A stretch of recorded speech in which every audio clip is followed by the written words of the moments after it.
Di awal cerita, film dibuka dengan menampilkan seorang ayah bernama Clyde Shelton yang tengah menghabiskan malam bersama putrinya di rumah. Suasana keluarga kecil itu tampak hangat dan penuh kebahagiaan. Clyde terlihat sibuk mengerjakan sesuatu, sementara sang putri dengan penuh semangat membuat kalung yang rencananya akan diberikan kepada ibunya dan juga untuk dirinya sendiri. Namun, kebahagiaan tersebut berubah drastis ketika dua orang perampok secara tiba-tiba memaksa masuk ke dalam rumah mereka. Clyde yang membuka pintu langsung dipukul tanpa ampun hingga tak berdaya.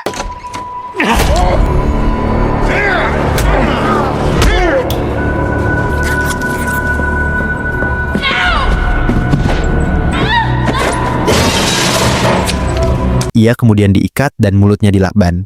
Sementara salah satu perampok mengatakan bahwa ia tidak akan mampu melawan takdirnya. You can't fight fate. Kekejaman yang terjadi tidak berhenti pada Clyde. Salah satu perampok bernama Darby dengan keji memperkosa istri Clyde, lalu membunuhnya bersama anak mereka. Sementara itu, rekan Darby yang bernama Ames sempat mencoba menghentikan tindakan tersebut. Namun, peringatan itu tidak mampu meredam niat Darby yang sudah dikuasai kebrutalan.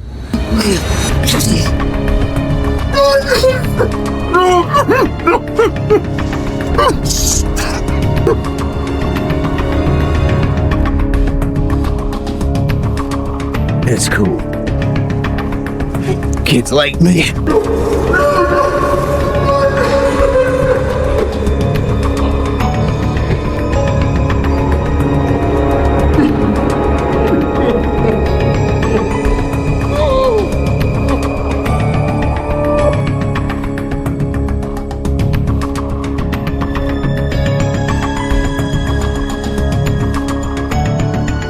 Beberapa waktu kemudian, di kantor kuasa hukum, Clyde dikejutkan oleh informasi dari pengacaranya Nick yang menyatakan bahwa Darby memberikan kesaksian yang justru menyudutkan Ames sebagai pelaku utama pemerkosaan dan pembunuhan.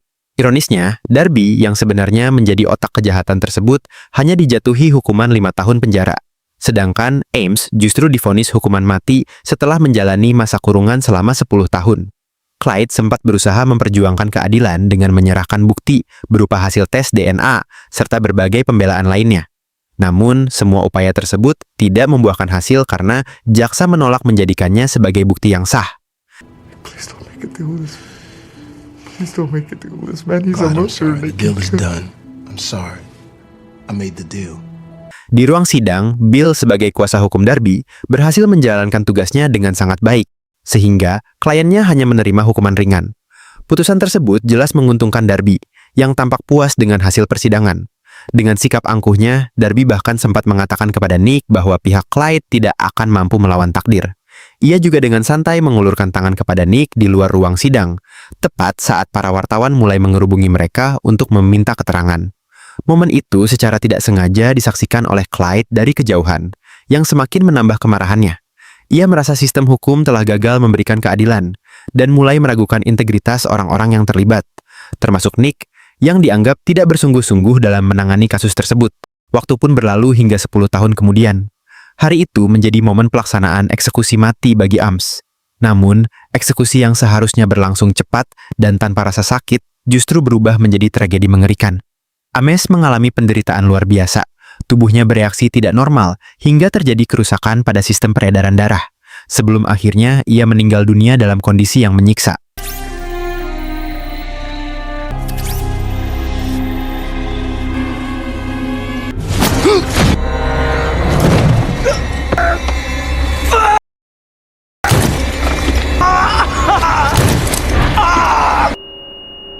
Insiden tersebut menimbulkan kecurigaan di kalangan pihak kepolisian, termasuk Nick. Mereka menduga ada kejanggalan dalam proses eksekusi tersebut. Dugaan itu semakin menguat ketika seorang petugas menemukan kantong cairan yang diduga telah ditukar dengan zat beracun. Pada kantong tersebut tertulis kalimat, "Tak bisa melawan nasib," yang langsung mengingatkan Nick pada ucapan Darby 10 tahun sebelumnya. What is it, Nick? During the home invasion, Ames's accomplice said to one of the Vicks, "You can't fight fate." And then he said the same thing to me in the courtroom. Crazy. I can't remember his name though. Have a look at this. You your guy? Clarence James Darby. Di waktu yang bersamaan, Darby yang sedang menikmati narkoba di tempat tinggalnya tampak menyaksikan berita mengenai eksekusi Ames, yang dulu merupakan rekan sekaligus anak buahnya. Tak lama kemudian, telepon genggamnya berdering. Sebuah suara misterius di ujung sambungan memberitahukan bahwa polisi akan segera datang untuk menangkapnya atas kasus penyalahgunaan narkoba. Look out your window, south side.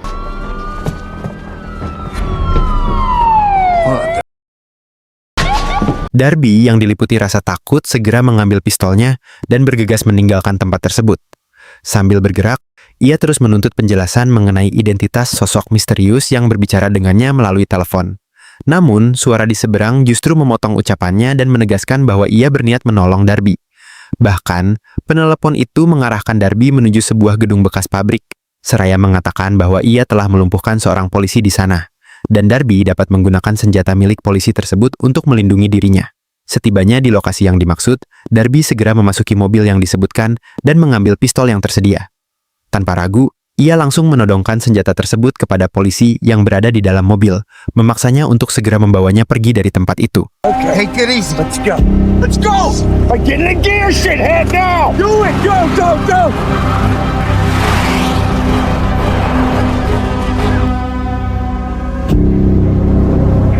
Di lokasi berikutnya, Darby memerintahkan polisi tersebut untuk keluar dari mobil.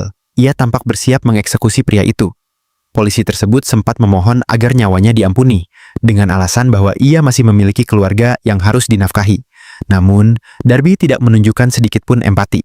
Pada saat yang sama, telepon genggamnya kembali berdering, panggilan dari sosok misterius yang sama. My guardian angel. I am impressed. You know why I'll never see my wife, the little girl, again? Betapa terkejutnya Darby ketika menyadari bahwa suara di telepon itu ternyata berasal dari pria yang berdiri di hadapannya. Polisi tersebut kemudian melepaskan atribut penyamarannya dan mengungkapkan identitas aslinya sebagai Clyde. Dalam kondisi panik, Darby segera menembakkan pistol yang ia pegang. Namun, alih-alih peluru yang keluar, tangannya justru tertusuk oleh sejumlah jarum bius yang telah dipasang sebelumnya oleh Clyde. Clyde kemudian menjelaskan bahwa jarum tersebut mengandung tetrodotoksin, zat yang dapat melumpuhkan tubuh secara instan tanpa menghilangkan kesadaran. Dengan demikian, Darby tidak dapat menggerakkan tubuhnya, tetapi tetap merasakan seluruh sensasi yang dialaminya. Dengan penuh dendam, Clyde menyatakan bahwa ia akan memberikan penderitaan yang jauh melampaui apapun yang pernah dibayangkan oleh Darby. It does absolutely nothing to blunt the pain. And you're about to experience more of that than you could ever imagine.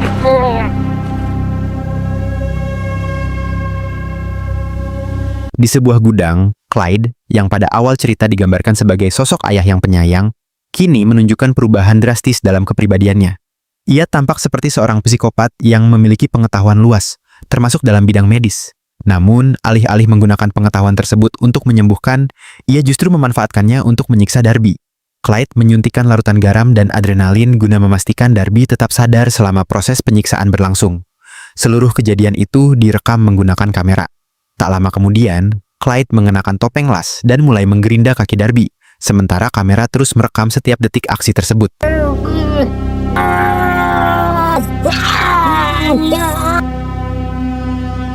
Thanks for the car.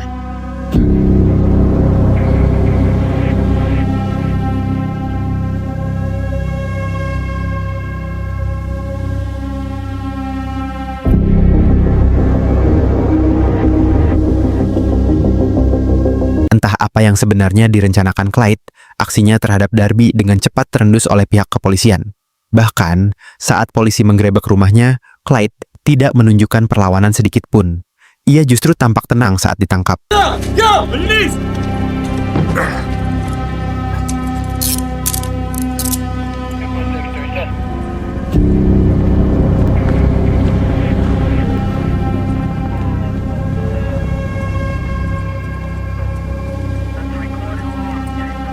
Di dalam penjara, Nick berusaha menggali keterangan lebih lanjut dari Clyde terkait kematian Ames dan Darby.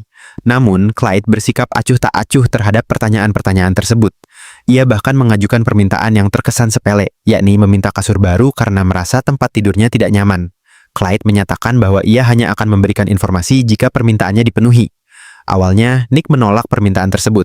Namun, mengingat pentingnya kasus yang sedang ditangani, ia akhirnya menyetujui permintaan Clyde. So that's the deal. You give me my bed, you get your confession.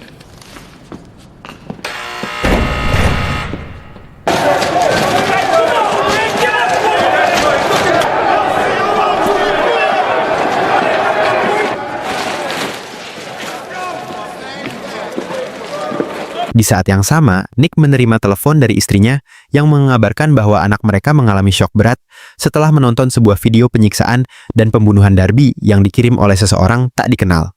Sayangnya, identitas pelaku dalam video tersebut tidak dapat dipastikan karena sosok itu mengenakan topeng las sepanjang rekaman berlangsung. I told her that video wasn't real. Just some sort of horror film. Something she shouldn't be looking at anyway. Okay, good. She'll be okay. And you? Nick is always okay. Always, I'm extra good. Dalam persidangan, Clyde yang selama 10 tahun telah mempelajari seluk-beluk hukum sejak tragedi yang menimpa keluarganya, menunjukkan bahwa ia memiliki pemahaman yang sangat baik tentang sistem peradilan. Ia bahkan menempatkan dirinya dalam posisi yang serupa dengan yang pernah dilakukan Darby, yakni memanfaatkan celah hukum sehingga aparat penegak hukum tidak memiliki bukti yang cukup kuat untuk menjeratnya secara hukum. I am actually inclined to agree with you, Mr. Shelton. Your Honor, Mr. Shelton has agreed to give us a full confession. It's failed to establish a compelling base for its motion, and I will grant bail in the amount Your of... Honor, I would caution you not to do that. Thank you. Excuse me? No, I don't think I will excuse you. You see, this is what I'm talking about. Berdasarkan seluruh alibi yang diajukan, Clyde pada awalnya berpotensi memperoleh vonis bebas dari hakim. Namun, tampaknya ia menginginkan sesuatu yang lebih dari sekedar kebebasan. Secara mengejutkan, Clyde justru dengan berani mengakui seluruh perbuatannya di persidangan. Ia juga meluapkan kemarahannya terhadap sistem hukum yang dianggapnya cacat, termasuk mengkritik hakim yang dinilainya tidak kompeten. Menurutnya, hakim telah dengan mudah membebaskan pelaku kejahatan tanpa berupaya mencari bukti yang lebih kuat. Akibat tindakannya yang dianggap telah mempermalukan pengadilan, persidangan pun dihentikan. Clyde kemudian dinyatakan bersalah atas kematian Ames dan Darby. Whatever happened to the people? Bail denied! Whatever happened to Bail justice? denied! I bet you take it up the f***ing ass. I see you later, Nick. Namun, seolah belum merasa puas, ia kembali membuat tuntutan yang tidak lazim. Clyde meminta steak dan sebuah iPod untuk makan siangnya, sambil mengancam keselamatan Bill, mantan pengacara Darby, jika permintaannya tidak dipenuhi.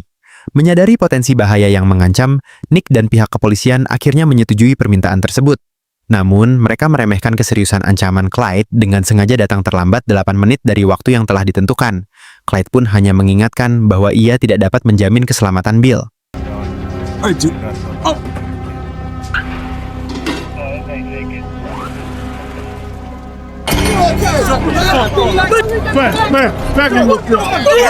Lobster macaroni and cheese. Hey, what time is it? 1 o'clock. Is that right, Nick? It's 108. Well, that's disappointing, Warden. Setibanya di lokasi sesuai petunjuk Clyde, polisi menemukan Bill sudah tidak bernyawa. Ia ditemukan dalam kondisi terikat di dalam sebuah kotak yang dikubur di dalam tanah. Dari hasil penyelidikan, diketahui bahwa pembunuhan tersebut telah direncanakan dengan sangat matang. Nick menemukan adanya tabung oksigen yang telah diatur untuk habis tepat pada pukul 13:15. Hal ini mengindikasikan bahwa apabila permintaan Clyde dipenuhi tepat waktu, nyawa Bill kemungkinan besar masih dapat diselamatkan. Hey Nick, it's Sarah. Listen, Clyde murdered his cellmate. The warden is furious. He's moving him to solitary. That's all I know right now. Menyadari bahwa kasus ini jauh dari kata biasa, Nick bersama rekan lamanya, Jonas, mulai menyelidiki lebih dalam mengenai sosok Clyde. Penyelidikan tersebut membawa mereka pada seorang pria yang pernah bekerja sama dengan Clyde. Pria itu mengungkapkan bahwa Clyde bukanlah orang biasa, melainkan sosok yang sangat berbahaya, seperti mesin pembunuh yang mampu bekerja tanpa banyak aksi mencolok. Ia bahkan menceritakan salah satu metode pembunuhan yang pernah dilakukan Clyde, yaitu dengan membuat dasi yang mengandung serat karbon, yang secara perlahan dapat mencekik target hingga tewas. Padahal, target tersebut sebelumnya selalu gagal dibunuh meskipun telah diserang dengan berbagai cara dan senjata. Pria itu juga meyakini bahwa setiap tindakan yang dilakukan Clyde, termasuk pembunuhan terhadap rekan satu selnya, pasti memiliki tujuan tertentu. Ia menambahkan bahwa jika Clyde memang menginginkan, Nick seharusnya sudah lama menjadi korban. He's in jail, it's because he wants to be in jail.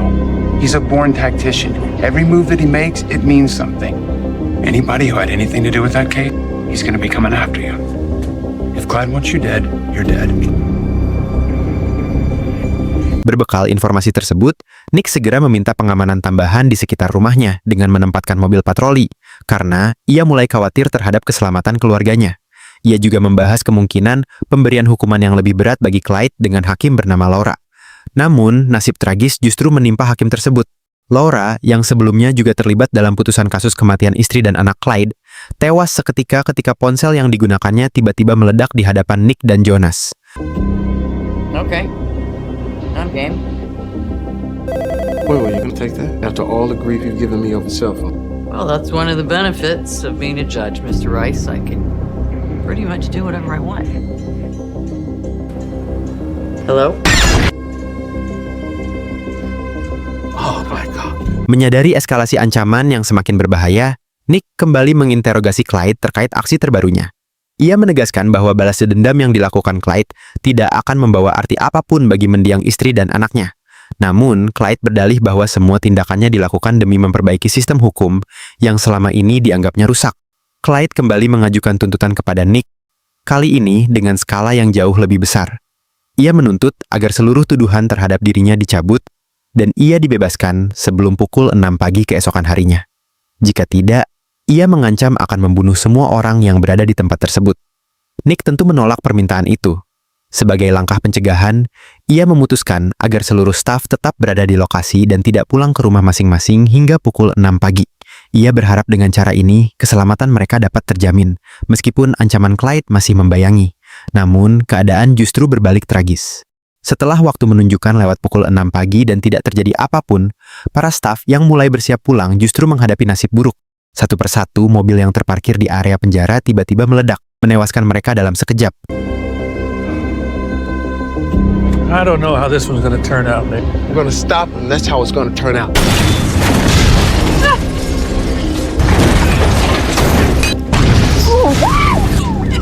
Sir.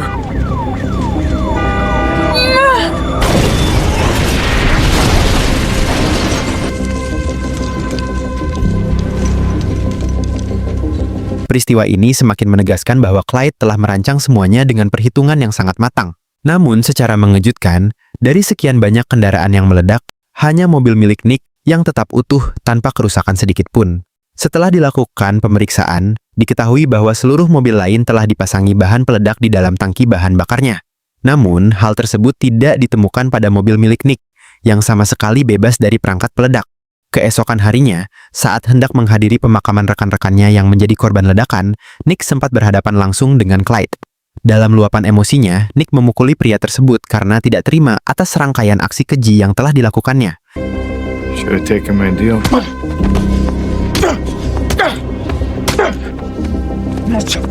Six fucking innocent people. Is that how you want to play it? No. Okay. I know you're angry. That's good. That's what it takes. How it has to be. Didn't care, Nick. You didn't even try. You could have walked out of that courtroom with your head held high. I could have lived with that, Nick. I'm just getting warmed up. This is Von Clausewitz shit. Total Namun, Clyde justru dengan tenang menyatakan bahwa ia akan terus melancarkan aksinya terhadap para penegak hukum yang dianggapnya tidak kompeten. Ia juga menegaskan ambisinya untuk merombak sistem peradilan yang menurutnya telah rusak. Setelah prosesi pemakaman selesai, rombongan kendaraan yang ditumpangi Nick dan rekan-rekannya tiba-tiba mengalami kerusakan dan berhenti di tengah perjalanan. Tidak lama kemudian, diketahui bahwa insiden tersebut disebabkan oleh sebuah robot yang dikendalikan dari jarak jauh. Situasi berubah menjadi tragis ketika kendaraan yang ditumpangi Jonas dihujani tembakan oleh robot tersebut, hingga akhirnya meledak dan menewaskan Jonas di tempat.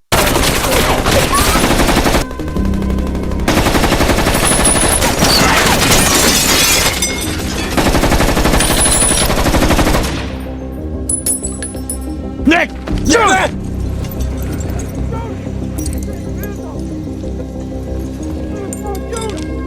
Get a car! Jonas! Jonas. Meskipun terus menghadapi tekanan dan ancaman, Nick tidak menyerah. Ia tetap berusaha mengumpulkan informasi sebanyak mungkin terkait Clyde, termasuk menelusuri seluruh transaksi yang dilakukan pria itu selama 10 tahun terakhir. Dari hasil penelusuran tersebut, Nick menemukan sebuah properti yang pernah dibeli oleh Clyde, yang lokasinya tidak jauh dari penjara tempat ia ditahan.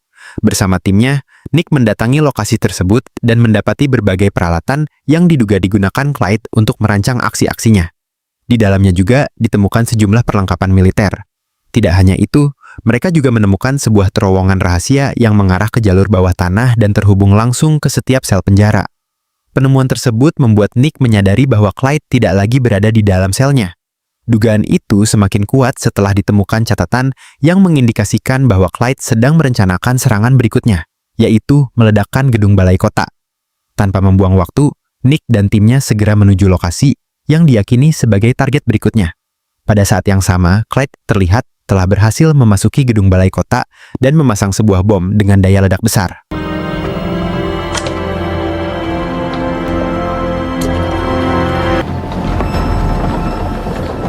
Ketika Nick dan timnya tiba di lokasi, mereka menemukan perangkat tersebut dan menyadari bahwa bom itu dapat diaktifkan dari jarak jauh menggunakan telepon genggam. Salah satu petugas bahkan memperkirakan bahwa bom tersebut akan meledak hanya dalam waktu sekitar 30 detik setelah diaktifkan. Sementara itu, Clyde telah kembali ke ruang rahasianya. Namun, ia terkejut ketika mendapati Nick sudah berada di sana lebih dulu. Dalam pertemuan tersebut, Nick mencoba menyadarkan Clyde dan mengajaknya untuk menghentikan aksinya serta kembali menjalani kehidupan secara normal tanpa dikuasai ambisi balas dendam. Namun, Clyde tidak mengindahkan nasihat tersebut. Tanpa ragu, ia justru melakukan panggilan dari ponselnya untuk memicu ledakan bom yang telah dipasangnya di gedung balai kota. Melihat hal itu, Nick segera meninggalkan ruangan tersebut. Ternyata, ia telah lebih dahulu memindahkan bom tersebut ke bawah ranjang milik Clyde tanpa sepengetahuan pria itu. Nick kemudian mengunci rapat pintu ruangan tersebut dari luar. Clyde yang mulai panik menyadari bahwa suara panggilan yang ia lakukan justru berasal dari bawah tempat tidurnya sendiri. Dalam detik-detik terakhirnya, Clyde hanya dapat memandangi gelang buatan anaknya, seolah mengenang masa lalu yang telah hancur, sebelum akhirnya ajal menjemputnya. Dan tak lama kemudian, ledakan besar pun terjadi.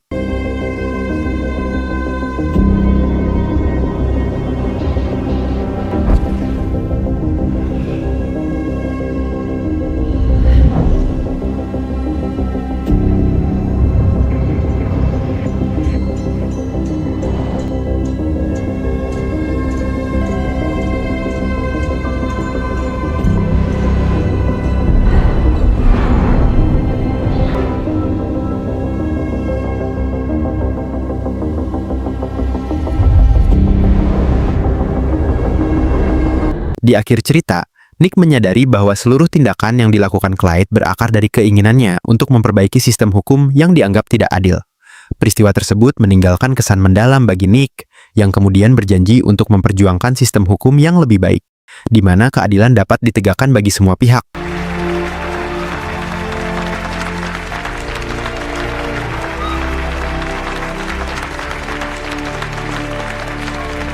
Pesan yang bisa kita ambil dari film ini adalah keadilan tidak selalu berpihak pada kebenaran. Dalam film ini, Clyde Shelton merasa sistem hukum gagal memberinya keadilan karena pelaku utama justru mendapat hukuman ringan. Hal ini mencerminkan realitas yang sering dirasakan masyarakat, terutama di Konoha, di mana hukum terkadang terasa tajam ke bawah, tumpul ke atas. Orang kecil bisa dihukum berat karena pelanggaran kecil, sementara pelaku kejahatan besar justru bisa lolos karena kekuasaan, uang, atau celah hukum. Jika kalian menikmati konten seperti ini, jangan lupa subscribe dan aktifkan lonceng notifikasi agar tidak ketinggalan ringkasan film-film menarik lainnya. Terima kasih sudah menonton dan tetap jaga kesehatan kalian. Sampai jumpa di video berikutnya bersama Zona Film Series. Bye-bye!